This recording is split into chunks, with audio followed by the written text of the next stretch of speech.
3 year law सीईटीच्या विद्यार्थ्यांसाठी answer की CET सेलने अपलोड केलेली आहे आणि त्या संदर्भात नोटिफिकेशन सीईटी सेलच्या होम पेजवरती आपल्याला दिसतंय.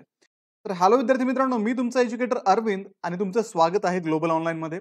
तर विद्यार्थी मित्रांनो, आजच्या व्हिडिओमध्ये आपण त्या आन्सर की वरनं आपला रॉ स्कोर कसा काढायचा, जर तुम्हाला एखाद्या प्रश्नावरती ऑब्जेक्शन असेल तर ते ऑब्जेक्शन कसं घ्यायचं, या सगळ्या गोष्टींची डिटेल माहिती आजच्या व्हिडिओमध्ये आपण पाहणार आहोत. तर विद्यार्थी मित्रांनो, सुरुवातीला आपण ऑब्जेक्शन ट्रॅकर मध्ये कुठल्या गोष्टी दिल्या ते चेक करूयात. तुम्हाला हे ऑब्जेक्शन ट्रॅकर 30 मे पर्यंत अवेलेबल असणार आहे. तर या दिवसामध्ये 30 मेच्या आतमध्ये तुम्हाला जेवढे ऑब्जेक्शन घ्यायचे असतील ते तुम्ही तुमच्या लॉग इन मधून तुमच्या आन्सर की वरनं घेऊ शकता. आणि दुसरी गोष्ट विद्यार्थी मित्रांनो, तर प्रत्येक ऑब्जेक्शनला तुम्हाला इथे 1000 रुपये फीज पे करावी लागणार आहे. दुसरी गोष्ट विद्यार्थी मित्रांनो, जर तुमचं ऑब्जेक्शन व्हॅलिड असेल आणि सीईटी सेलने तुमचं ऑब्जेक्शन ऍक्सेप्ट केलं तर तुम्हाला 1000 रुपये हे रिफंड मिळणार आहेत. त्यामुळे विद्यार्थी मित्रांनो, आपली आन्सर की कशी चेक करायची आणि ऑब्जेक्शन कसं रेज करायचं याच्याविषयी आपण आता माहिती पाहूयात.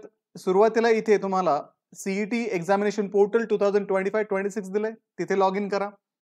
तर इथे तुमचा रजिस्टर्ड ईमेल आयडी आणि पासवर्ड जो तुम्ही फॉर्म फिल करण्याच्या वेळेस यूज केला होता तो इथे तुम्हाला टाकायचा आहे. त्याच्यानंतर साइन इन वरती क्लिक करायचंय. आता मित्रांनो, तुम्ही प्रोफाईल वरती आल्यानंतर इथे ऑब्जेक्शन ट्रॅकरचा एक ऑप्शन एनेबल झालेला आहे, त्याच्यावरती क्लिक करा. ऑब्जेक्शन ट्रॅकर वरती क्लिक केल्यानंतर MHLB 3 इयर सीईटी 2025 रेज अन ऑब्जेक्शन वरती क्लिक करा. सुरुवातीला एक नोटिफिकेशन तुम्हाला दिलेलं आहे, त्याच्यावरती प्रोसीड करा. आता विद्यार्थी मित्रांनो, इथे ही तुम्हाला आन्सर की ओपन झालेली दिसते. इथे सुरुवातीला तुम्हाला प्रश्न दिलाय, प्रश्नाचे ऑप्शन दिलाय, करेक्ट ऑप्शन आणि कॅन्डिडेट रिस्पॉन्स सुद्धा इथे तुम्हाला प्रोव्हाइड केलेला आहे. जर तुमचा कॅन्डिडेट रिस्पॉन्स हा करेक्ट ऑप्शन शी मॅच होत असेल तर याच्यावरनं तुम्हाला असं म्हणता येईल की तुमचं हे आन्सर बरोबर आहे. तर अशा पद्धतीने तुम्ही प्रत्येक प्रश्न चेक करायचा आहे. प्रत्येक प्रश्नामध्ये दिलेला करेक्ट ऑप्शन आणि तुमचा रिस्पॉन्स बरोबर आहे का ते व्हेरीफाय करायचे. ते क्रॉस व्हेरीफाय केल्यानंतर टोटल मार्क्स तुम्ही काउंट करू शकता आणि टोटल मार्क्स काउंट केल्यानंतर तुम्हाला एक रॉ स्कोरचा अंदाज इथे कळेल. त्यानंतर विद्यार्थी मित्रांनो, इन केस तुम्हाला जर एखादं ऑब्जेक्शन रेज करायचं असेल तर रेज व्ह्यू ऑब्जेक्शन वरती क्लिक करा. ज्या प्रश्नाचं तुम्हाला ऑब्जेक्शन रेज करायचं असेल त्या प्रत्येक प्रश्नापुढे तुम्हाला रेज अँड व्ह्यू ऑब्जेक्शनचा ऑप्शन दिलेला आहे, त्याच्यावरती क्लिक केल्यानंतर सिलेक्ट ऑब्जेक्शन टाइप इथे तुम्हाला दिलेला आहे. ऑब्जेक्शन टाइप मध्ये तुम्हाला इनकरेक्ट क्वेश्चन, जर तुम्हाला वाटत असेल की सीईटी सेलचा क्वेश्चन चुकीचा आहे तर इनकरेक्ट क्वेश्चन सिलेक्ट करा. Question is out of syllabus, जर तुम्हाला वाटत असेल की सीईटी सेलचा हा क्वेश्चन आउट ऑफ सिलेबस आहे तर तुम्ही तो ऑप्शन निवडू शकता. त्याच्यानंतर ऑल ऑप्शन्स इनकरेक्ट, जर तुम्हाला असं वाटत असेल की सगळेचे सगळे ऑप्शन जे दिलेले आहेत ते चुकीचे आहेत तर तो ऑप्शन तुम्ही इथे निवडा. मल्टिपल करेक्ट आन्सर, जर एकापेक्षा जास्त करेक्ट आन्सर जर त्या क्वेश्चन मध्ये असतील तर ते तुम्ही निवडू शकता. त्याच्यानंतर आन्सरच जे दिलेलं आहे सीईटी सेलने आन्सर की मध्ये तेच जर चुकीचं असेल तर इनकरेक्ट आन्सर की हा ऑप्शन तुम्ही इथे निवडू शकता. त्यानंतर विद्यार्थी मित्रांनो, please enter reason for objection, तुम्ही ऑब्जेक्शन का घेताय त्याचं रिझन इथे एंटर करायचंय. त्याच्यानंतर तुमच्याकडे सपोर्टिंग डॉक्युमेंट असेल तर ती तुम्हाला इथे अपलोड करायची आहे. त्यानंतर सेव्ह केल्यानंतर तुम्हाला पुढे ऑब्जेक्शन समरी मध्ये जाता येईल. ऑब्जेक्शन समरी मध्ये गेल्यानंतर तुम्ही किती ऑब्जेक्शन रेज केलेले आहेत ते सगळे ऑब्जेक्शन इथे दिसतील आणि शेवटी तुम्हाला मेक पेमेंटचा ऑप्शन, जेवढे तुम्ही ऑब्जेक्शन रेज कराल पर ऑब्जेक्शन 1000 रुपये फी तुम्हाला इथे पे करावी लागेल. जर ते ऑब्जेक्शन ऍक्सेप्ट केलं तर तुम्हाला ते 1000 रुपये रिफंड मिळतील. जर तुमचं ऑब्जेक्शन रिजेक्ट केलं तर तुम्हाला ते 1000 रुपये रिफंड मिळणार नाही.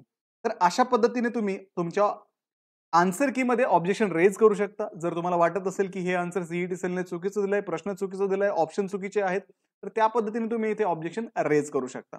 ठीक आहे विद्यार्थी मित्रांनो, आता राहिला विषय, तुम्ही जे आन्सर व्हेरीफाय करताय आणि रॉ स्कोर काढताय तर त्या रॉ स्कोरवरनं तुम्ही पर्सेंटाइल प्रेडिक्ट करू शकता का? कारण मला माहिती आहे तुमचे या व्हिडिओवरती रिस्पॉन्सेस येणार आहेत, कमेंट येणार आहेत की सर मला एवढे मार्क्स मिळाले तर मला जीएलसी भेटेल का, ILS भेटेल का, गव्हर्नमेंट भेटेल का, प्रायव्हेट भेटेल का.